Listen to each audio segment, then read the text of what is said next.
খিনি যাতে চেনেলটো ধৰি ৰাখিব পাৰে তাৰ বাবে তোমালোকৰ নিৰাপত্তা ৰক্ষা কৰিবলৈ অনুৰোধ জনাই নাটকখন আৰম্ভ কৰিবলৈ কোৱা হৈছে।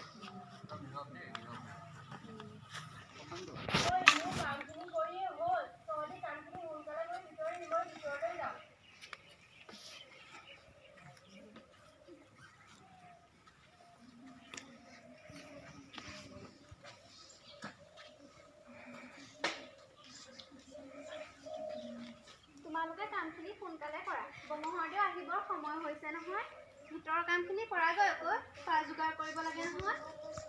পুৱাতে ওলাই গ'ল, সাজ লাগু হ'লহি। এতিয়াওনো বাৰু আহিব নাপায়নে? ওৰে দিনটো ভোকে লঘোণে জানো কি কৰিছেগৈ। মাধুৰী, তোমালোক যোৱা ভিতৰলৈ যোৱা। বমহৰদেউ আহি পালেহি। খোৱাৰ যোগাৰ কৰাগৈ। বাছা, তুমিও যোৱা, খাই লোৱাগৈ কিবা এটা। আহিলে আহক। আপুনিনো এই গোটেই দিনটো নোখোৱা নোবোৱাকৈ থাকিব পাৰেনে? আপুনিনো আজি কি কৰিছিলগৈ? নতুন কাৰী সেনাবিলাকক কাৰ মাৰিবলৈ শিকাইছিলোঁ। কাৰ মাৰিবলৈ শিকালে সবাই ভোকিয়া নালাগে। আহক আহক ভিতৰলৈ, খোৱাৰ যোগাৰ কৰি থৈছোঁ। ব'লা তেনে। দেউতা, মই কটকী স্বৰ্গদেৱে আপোনালৈ এখন জৰুৰী পত্ৰ পঠাইছে। লৈ আন। মাধুৰী, তুমি ব'লা, মই গৈছোঁ। সোনকালে আহিব। স্বৰ্গদেৱে দিছে। হয় দেউতা। দে।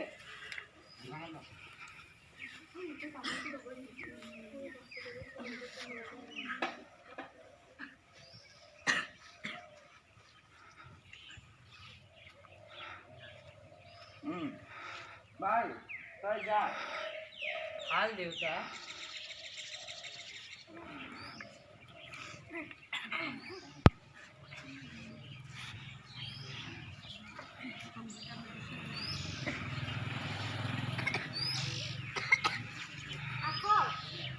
খাবৰ সময় নাই মাধুৰী। এই মুহূৰ্ততে যুদ্ধযাত্ৰা আৰম্ভ কৰিব লাগে। এই মুহূৰ্ততে যুদ্ধযাত্ৰা কৰিব লাগে।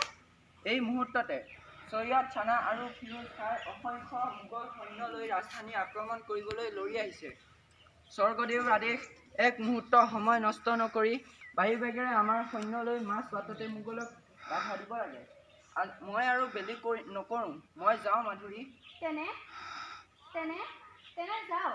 কিন্তু এই অনাহাৰ অৱস্থাত দেৱী পূজালৈ নৈবেদ্য নিওঁতে পূজাৰী অনাহাৰে যায় মাধুৰী। আজি মাতৃ মন্দিৰত সহস্ৰ সন্তানৰ ৰক্তকৰবী মালাৰে জননীৰ ৰাতুল চৰণ পুজিবলৈ ওলাইছোঁ। আজি আৰু আহাৰৰ সময় নহয় মাধুৰী। মই যাওঁ। হে প্ৰভু, মোৰ স্বামীক ৰক্ষা কৰিবা।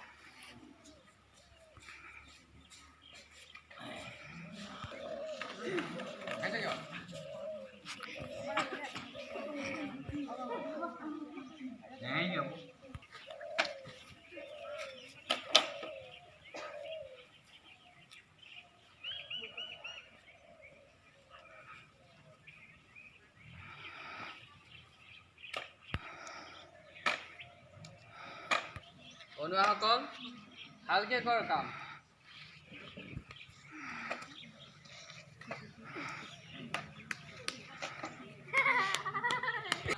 অলপ সৰহকে দে।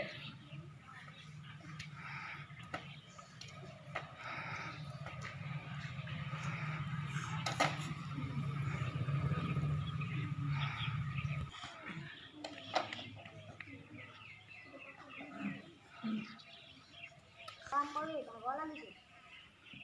তহঁতি অলপ খন্তেক জিৰণি ল, ময়ো অলপ জিৰণি লৈ লওঁ।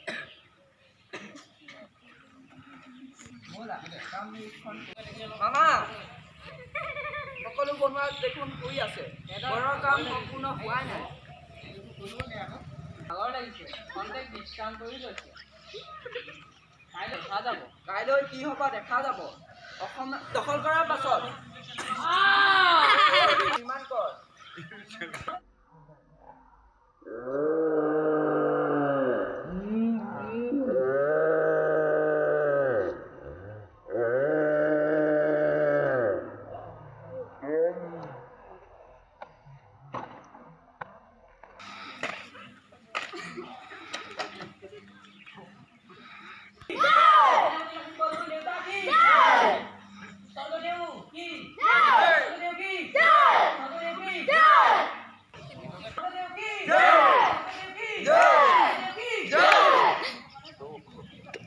তহঁতি জয়ধ্বনি এটা দিব নোৱাৰিলি।